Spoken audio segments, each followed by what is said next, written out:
guys, welcome to another episode of The Vinyl Den, your channel for record collecting by record collectors. I'm Nick. I'm Ian. Today we're going to be talking about albums that we were really surprised by. There's a bunch of links down below. Make sure you go check those out. There's links for the Vinyl Den Facebook group, for our merch page, for the Spotify and Apple Music weekly playlist that we put together, and also the Patreon page. So make sure you go check all that out. Of course, if you enjoyed the episode, make sure you give us a little thumbs up, hit that subscribe button down below, and make sure you hit that notification bell so you're notified every time we release new episodes. So over the years, there's a bunch of great albums that I've been really surprised by, and albums that maybe weren't so great that I was kind of surprised by.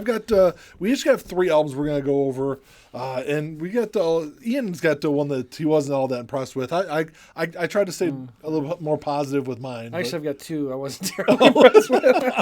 What I'll do is I'll sandwich the good one in the middle. But the first one, this is one I was really, really impressed with. I wasn't a big fan of this era of the band. I always grew up.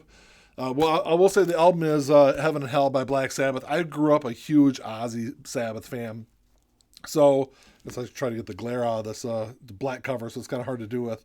But, I grew up a big Ozzy fan, so of course I was a big Ozzy Sabbath fan. And really never gave any of the Dio albums really any kind of shot until just recently, within probably the last year when the so. remasters. Yeah, when the remasters came out. Bought Heaven and Hell, and I absolutely love this album. It's a fantastic album. I actually made me go out and buy Mob Rules and get into some of the Dio stuff too. So just a fantastic album. Yeah, you can't argue with Heaven and Hell. It's probably one of the best albums of 1980, in my opinion. Yeah. So one that I was really surprised by, and then in the negative direction, Three Doors Down. I'll say that it's probably negative because how good their first album was. Perhaps. Three Doors Down, their first album came out, totally loved it. I thought it was a great album.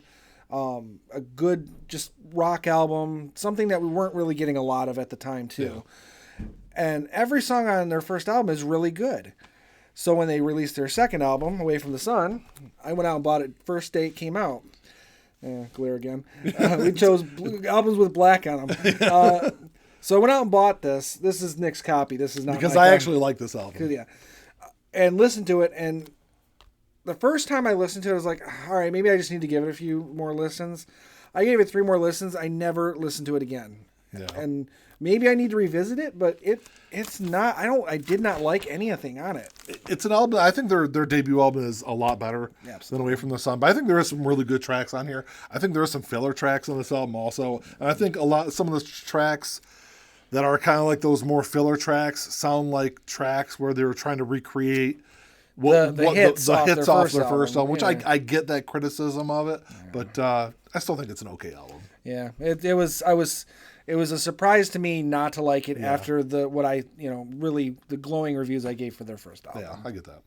So growing up in the 80s, I was a huge Prince fan. So of course I grew up listening to 1999, Purple Rain, all the great albums from Prince, and especially in that the 80s, very early part of the 90s, a bunch of great stuff. And then probably within the last couple of years, I finally started going back and listening to maybe some of Prince's not so hugely popular albums.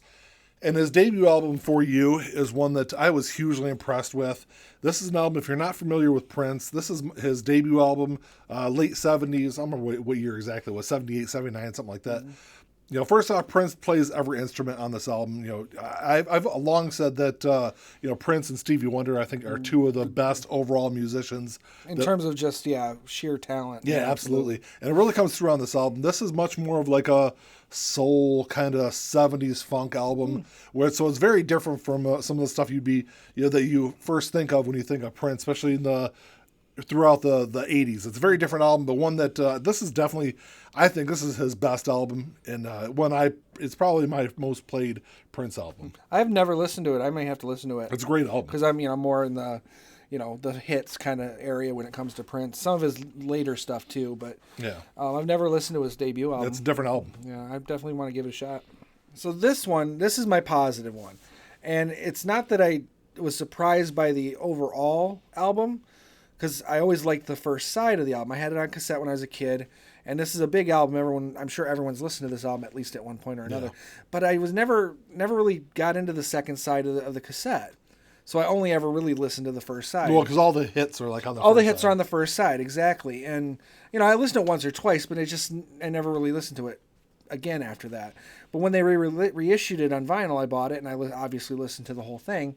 And I was surprised by how much I enjoyed the second side, as much as the first side. That's Full Moon Fever by Tom Petty. Because you're right, I was just looking at none of the hits are on the second side. Yeah, none of the second side songs are hits at all. But yeah, I really enjoy it, and I think this is kind of like a burst of creative energy time, period for Tom Petty, because he was working with the Traveling Wilburys when this came out. I don't know the dynamics of why it's called Tom Petty, not Tom Petty and the Heartbreakers. Well, because he was separate from the band. But a lot of the band members play on the album. A lot of the band members so are on there. I wasn't really sure if there was something more to it than that. It's a Tom Petty solo album. Right. I would say, though, that a lot of the music on this album, not just the hits, but even on side 2, is really kind of what became more of the driving musical force going forward. Yeah, I can definitely see that. Definitely into the Great White Open, which is that's an album. That's probably my favorite Tom Petty album. Yeah. But yeah, so Full Moon Fever, positive, just more in the surprises on the second side. Yeah. As an adult listening to it. So my last album is Happy Pills by Candlebox. As a kid that I was a teen in the 90s. So growing up in that grunge and alternative era, of course I was really familiar with their debut album. Their debut album is absolutely fantastic. And then their second album, Lucy, came out. And I was it's an okay album, one I never really got into. Sophomore slump kind of situation. Yeah. So because of that, I never listened to anything else they released after that.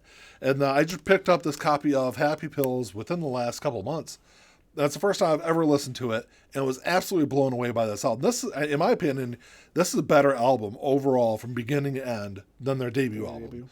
So it's just, it doesn't have the same, couple of hits that their debut album has, but, just overall, there's not a bad track on this album.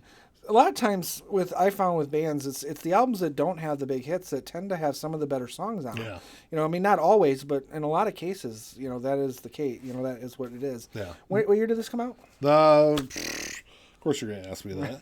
I just had to look up. It was 1998 that this album came out. So, that, especially like I said, it was like early 90s when their debut album came out. So it was, 5 or 6 years later when this album came out. It's definitely a progression in the band, but like I said, it's one if you're not familiar with this album, you definitely got to check it out. I'm going to tonight.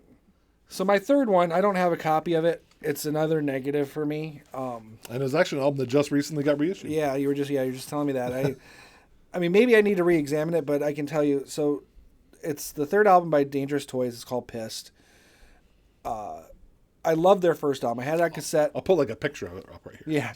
Yeah, I had their first album on cassette. I had their second album on cassette. I probably wore both of those albums out.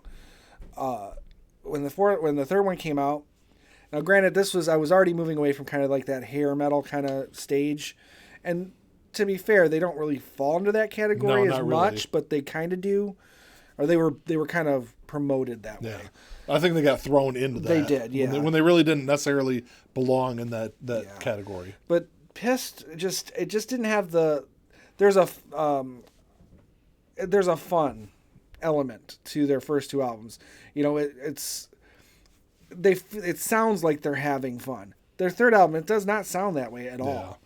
As a result, I never listened to their fourth and final album after that, which probably is more fun because it seems like it's kind of spoofing Prince a little bit, at least on the cover. Oh, is it? It's called The Artist Formerly Known as Dangerous Toys. Oh. And the spellings are all messed up. Oh, and that's it's got funny. Their clown mascot kind of looking like Prince a little bit. Interesting. Yeah, so I don't know. Maybe it's something I have to go back and listen to again, but I just remember being surprised at how much I didn't like it compared to their first two albums. Well, that's all we got for today, guys. Thanks for checking the show out. Make sure you drop us a comment down below. Let us know what some of your albums are that you were really surprised by. Because, like I said, this kind of go both ways. We were talking before we started recording. I think I probably named off at least another 5 or 6 albums that I was really surprised with how much I loved them and how much I disliked them. But I don't know. Let us know what you guys think. If you enjoyed the episode, make sure you give us the old thumbs up. Hit that subscribe button down below. And that's all we got. Until next time. Talk to y'all later. Keep on spinning. Peace.